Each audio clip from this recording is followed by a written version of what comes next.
Oh, Chainsmokers, this hole you're starting to dig yourselves in. Will you ever find your way out of it? What's up, everyone? John from Beyond ARTV. It's time for an expose of sorts on electronic DJ duo, the Chainsmokers. You probably know them from their huge success with songs like Closer with Halsey, Roses featuring the singer Roses, Kanye featuring Siren XX, indie remixes, dance remixes, and comments off Rihanna, clubs, frat bros, comparing penis sizes. The Chainsmokers have made a name for themselves in 2016. But do the Chainsmokers deserve the fame and success they have found? That's what we're going to be taking a look at today. I have my various reasons and thoughts on some things that they've said, things that they do, and just an overall feeling that I get from them that's kind of a bit unsettling, to be quite honest. I listen to their music and I hear a good time, and I want to echo that strongly. I do like a lot of the duo's music. It's harmless fun quite often. Some of the songs are often very boring, quite reminiscent of their other songs, don't really seem to be doing anything other than following a very strict formula, and even the band themselves seem to be very aware of how lazy they are as DJs, as going as far as the leader of this duo, seemingly leader of this duo, Andrew Taggart, basically giving how-tos on their YouTube channel showing off how he made guitar or DJ sounds or whatever he did, layering the effects on these songs. And with the Chainsmokers, whenever you listen to their music, you probably do hear a good time, and you're probably thinking, John, you might be overanalyzing this a bit. Well, it wouldn't be quite so bad if it wasn't the attitude that went along with the music. The entitlement that they already feel, I feel like they're already starting to echo the lyrics of their own joke song, seemingly a joke song with Siren XX called Kanye. I want to be like Kanye were the lyrics of that song, and at the time I thought that and Selfie were just poking fun, and I still feel like Selfie is that way. That song cannot be taken seriously. If you think that that song is serious and not satire, you are sadly mistaken. These guys knew what they were doing. They're former frat bros, poking fun at the women, the ladies that they see, and just the culture in general. I don't want to just specifically label women, because it really did seem like with the video that they were calling out everyone and just how ridiculous it was at times. But with the song Kanye, that line is talking, I want to be like Kanye. It seems like they've fallen in line with that attitude and mentality. They see Kanye West, a man who just spouts off whatever he wants to, gets on Twitter, goes on a tirade, starts calling people out, and the Chainsmokers, 2 years later, fast forward to 2016, nearing 2017, they're like, we've had some very successful singles this year. Closer, Don't Let Me Down, Roses, Everybody Wants to Work With Us, fuck Weezer, or whoever else from our past comes crawling back and dares to want to do a song with us. We have to start calling the shots now. We're calling people out, we're letting people know how we roll, and let's just brush them off our shoulders and keep going. Now you're wondering, what exactly are you talking about, John? I haven't heard about any of this at all. Well, you might not know, but Hall and Taggart of the band were interviewed by Billboard back in September and said things like, oh, yeah, that measurement thing on our website, that's our penis sizes combined, or talking about the whole Weezer situation, or even calling out Lady Gaga on Twitter. Hall going as far as to say that the new Gaga single just sucks. And Gaga herself fired shots back. Kudos to her whenever she released AO and said, is this any better? I saw that the day that tweet was sent, like almost instantly, because I follow her obviously, and I was like, what exactly does this mean? And I had to look into the situation a bit more. But yeah, the Chainsmokers seem to have this mentality of just elitism. They were in frats. They both seem to be from very well-to-do families, knowing a little bit about their background. One of their fathers dealt prosthetics, and the other came from like an art dealer family, so it seems like they were pretty well to do. The Chainsmokers were a put together duo, originally consisting of Hall and another member, and that member dropped out and Taggart was recruited. He saw it and he was like, hey, I have an opportunity to get into this duo, and they started making remixes, and they started off humble enough. But that privilege started to get to their heads. As soon as they tasted success, they ran with it and wanted to do more and more. And I'll admit, for the longest time, I turned a blind eye to this duo. I never really took issue with them at all, and I still don't have that much of an issue with the majority of their music. If you have not seen yet, I did review their Collage EP. You can check that out. It's over on my review channel. I'll link it in the description if you would like to see more detailed thoughts on some of the songs on that. I've talked about a few of them before, most specifically Closer with Halsey, but the Chainsmokers have just gotten lazy. You see the title of this video, you know what I'm talking about. The Chainsmokers have flat out gotten completely lazy, and maybe that laziness was there all along. Did they ever build a career off of anything other than hype, keywords, or really just using the fame of something else, riding that dick for as long as they could, and just coming and just spraying that success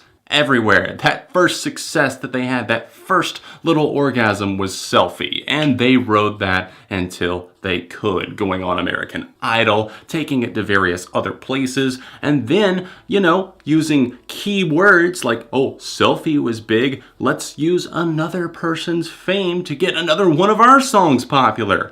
Then we see Kanye featuring Siren XX. And from there, they did move away from that, but they built enough of a following there. They got outside of just getting played at frat parties to getting played at your mom's parties, because it's harmless EDM music for the most part. People will laugh at Selfie, oh, it's so ridiculous. And then they did start getting taken more seriously with tracks like they did with some indie groups. They did a little combination there, mixing that in with some more pop-friendly stuff. Obviously, they've had 3 top 10 hits now in the United States in the form of Closer with Halsey, Roses, and Don't Let Me Down. And honestly, I like all 3 of those songs just fine. In fact, 2 of them I will say that I love. Don't Let Me Down, fantastic. Is it creative? Not so much, and we'll get into that more in just a minute. And of course, Roses featuring Roses. Easily one of my favorite songs of the past 12 months or so. Just an absolute banger. I love the flow on that one. It's simplistic, but the vocals are really what carry this one, along with those manipulations. I will give it to them there that it sounds fantastic. But I started noticing a lot of splices, a lot of cuts, a lot of simplicity and similarities in their music that just could not be ignored. Whenever you listen to the Chainsmokers music, especially nowadays, especially on the Collage EP, most specifically, I feel like I really see this tedious lack of work ethic that they might have called out Rihanna for, but really it applies to them. Who cares if you're putting out a lot of stuff if it's not good and it's just regurgitated crap? And I'm seeing songs like All We Know with Phoebe Ryan, and I'm thinking, okay, Closer wasn't that great of a song. It's in one ear, out the other. It does get stuck in your head. I like the verses in it, but come on, it did pretty much rip off 679 by Fetty Wap and the Remy Boys that just came out last year. They didn't even wait 30 years to rip it off like a lot of people will do. They waited like 1 year, not even a year. And they released this song, and I'm thinking, okay, I definitely see the similarities in the vocals, but I mean, there's so many songs out there. How can we really criticize it that much? They ripped off their own damn song on All We Know. And that is just one of the laziest things that I can see in modern pop music. All We Know is starting to get successful. It's already a top 20 hit in the US. Pretty much everything that this duo is touching right now is turning to gold. The Midas effect does wear off though. If you guys are familiar with the story, we all know what happened to him. He ended up sad and alone because everything he was touching to gold, maybe it was working out for himself, but in the process, they're fucking a lot of other people over. And as they start to get more famous, call out other people, start to replicate things, make enemies in the music industry, I wonder how long it will be until they're taken down. Just recently, Mark Ronson put out an epic roast of a tweet, basically calling them out for the whole Ableton thing. That's an editing software that a lot of people and DJs use.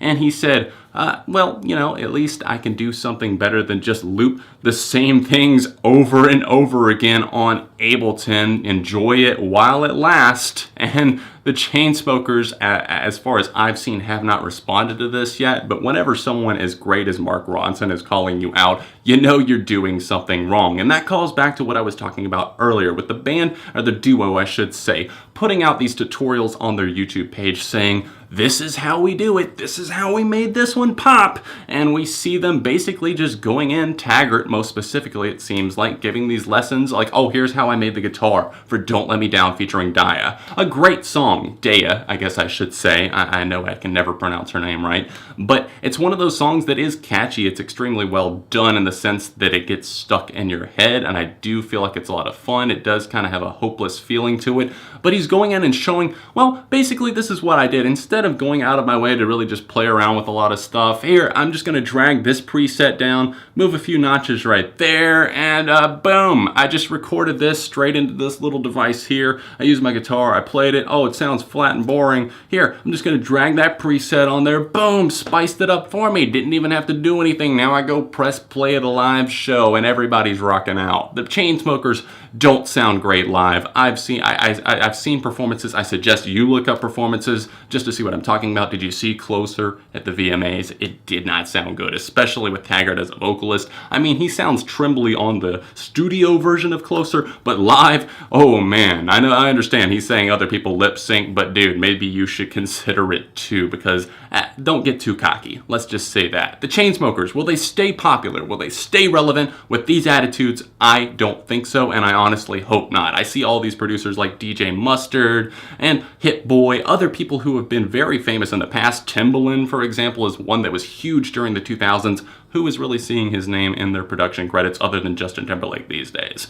Not me. I do hope you guys enjoyed my video on the Chainsmokers today. Keep in mind this is just my view on things. Be sure to smash the like button while you're here. Subscribe to the channel because friends don't let friends go unsubscribed. And of course, let me know your thoughts on the Chainsmokers in general. What do you think is going to happen for them in the future? Are they going to stay relevant? Do they need to just get the fuck over themselves and maybe they can have a longevity in their career? Or what's going to happen to them? Are they just going to totally fall apart? Maybe they'll try and go solo. We all know that'll work out so well. It's just weird to me. I don't know. I don't really care for them because it feels like, oh, we're frat bros, but also we're trying to put out this image. Oh, we invite all these women on. You know, we get all these women on the record, but then they're like talking, you know, the main goal was always to just get a ton of pussy. You know, that was really the main goal with this whole DJing thing. We're just going to get a lot of women. And they're saying that as recently as just like 2 months ago in an interview with Billboard magazine. I don't know.